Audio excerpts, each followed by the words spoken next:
Hi, welcome back to Fresh Faces New Ideas. My name is David. If you like my content and you want to get more of it, hit the like button and then hit the subscribe button so you get updated whenever I add videos. I put on multiple videos a day and I do live streams on Friday. The goal is to get enough of you to follow me that I only do live streaming. So, you can also follow me at Twitter at Faces Ideas. So, this video is about Janet Yellen. Janet Yellen is the Treasury Secretary. She recently made a comment about taxes. Now, taxes are in the news because Joe Biden wants to raise them. Not on you, on corporations. He wants to do two sets of things. He wants to raise it slightly from where it was. So originally, before the Trump tax cut, it was at 35%. Then they dropped it to 21%. Joe Biden wants to raise it to 28% because that is his compromise, because he believes that Republicans will go along with that. This is not true. They will not. So for his compromise position, he has been returned to Joe Manchin with a further compromise of 25%. Now, why is what Janet Yellen is saying is important? It's important because what she's saying is she wants to help push the other G20 countries, this is a discussion that's already been happening prior to her, to have a global minimum tax bracket, corporate tax rate. So what this would mean is, instead of every country saying, hey, you don't have to pay taxes here, you don't have to pay taxes here, you can pay less taxes here, and have corporations bid to see who's going to make them pay the less so they can make the most money, having a minimum number of it would allow for more even playing fields, because corporations wouldn't get just to pay nothing. And this is especially important because once you have what the minimum is, the issue then becomes how many loopholes can you close? Because as it stands now, the corporate tax rate is 21%. That is what the rate is on paper.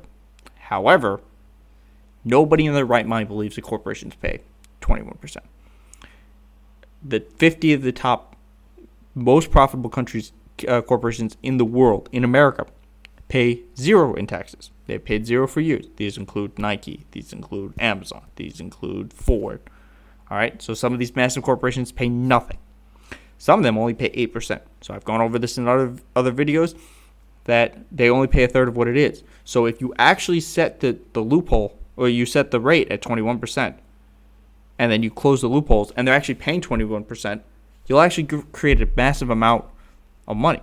So let's take a look at this article and see what else is going on here. Okay. So her argument is that it's a 30-year race to the bottom. And this is true. And the reason for doing this is make sure the government has a stable tax system that raises sufficient revenue to invest in essential public goods. Now, this is the whole point of taxes, is for the government to take care of the things that can't be done by corporations. At least this is my view of it and how it should work. Now, having a stable revenue from both the corporations, because this would both have them as a state-based tax, and then it would have a similar tax on repatriation. So when they had overseas profits, that's what it is. So this would raise currently under the Trump tax law, it's 10.5%. This would raise it to 21%, which is good.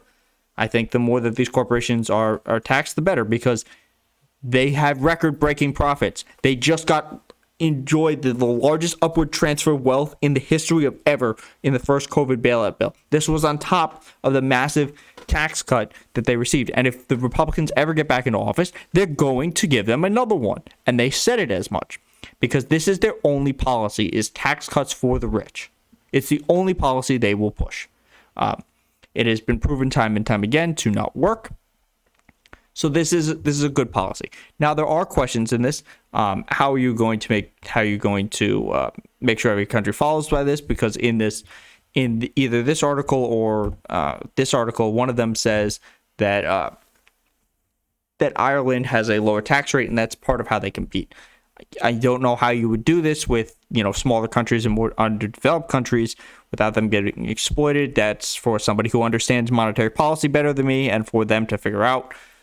The other problem is the ability of these to be permanent without a different without the other side coming in, because one of the downsides is if you just make these rates temporary by having them if we don't do this at a global level, and Joe Biden raises it to 25%, 28%.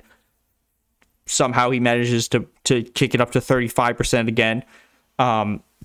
Then the next administration could come in and just drop them again. So having it tied to a global makes it harder for them to do this because it would break the global chain. Granted, we are America and we don't tend to care what other countries do because we're just going to do whatever we want anyway. So there's that. Look, I think this is a good idea. I do think this will help us be more competitive. I think this will allow us to hold our companies accountable. There's already plenty of data to prove that as it stands now, the corporations pay too much, don't pay enough money in taxes. They give too much to their 1%, the shareholders and the CEOs, and they don't invest enough in workers.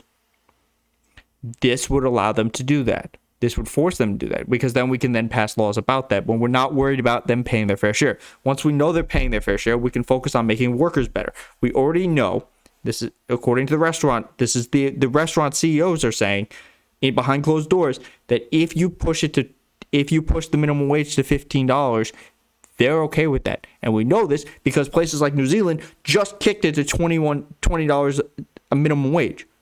So you could have a $15 minimum wage.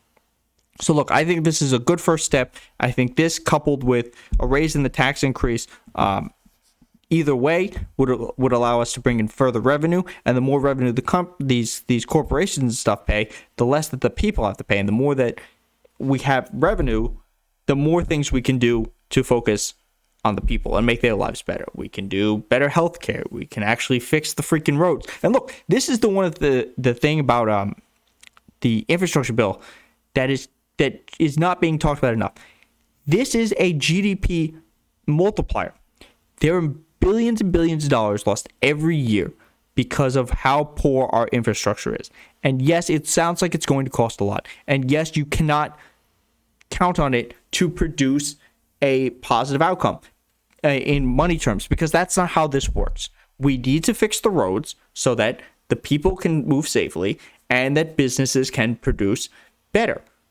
That's what this is about. So having them actually pay their taxes would help pay for these ideas because of how people view the debt. Although the view of the debt is changing, which is part of why Joe Biden is able to push these type of bills through. All right, so let's wrap this up. So final thoughts.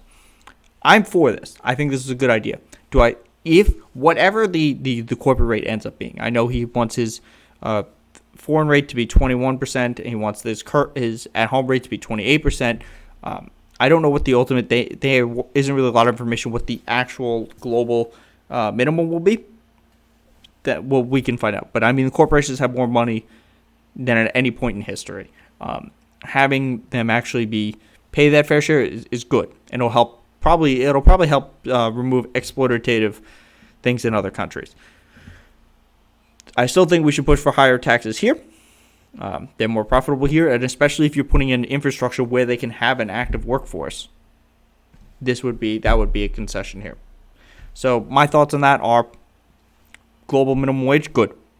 As long as the corporations actually pay their fair share of it by closing the loopholes. Now, if you like this video and you'll want to see more of my stuff, hit the subscribe button, hit the like button. Follow me on Twitter @FacesIdeas. Thank you, and I'll see you in the next one.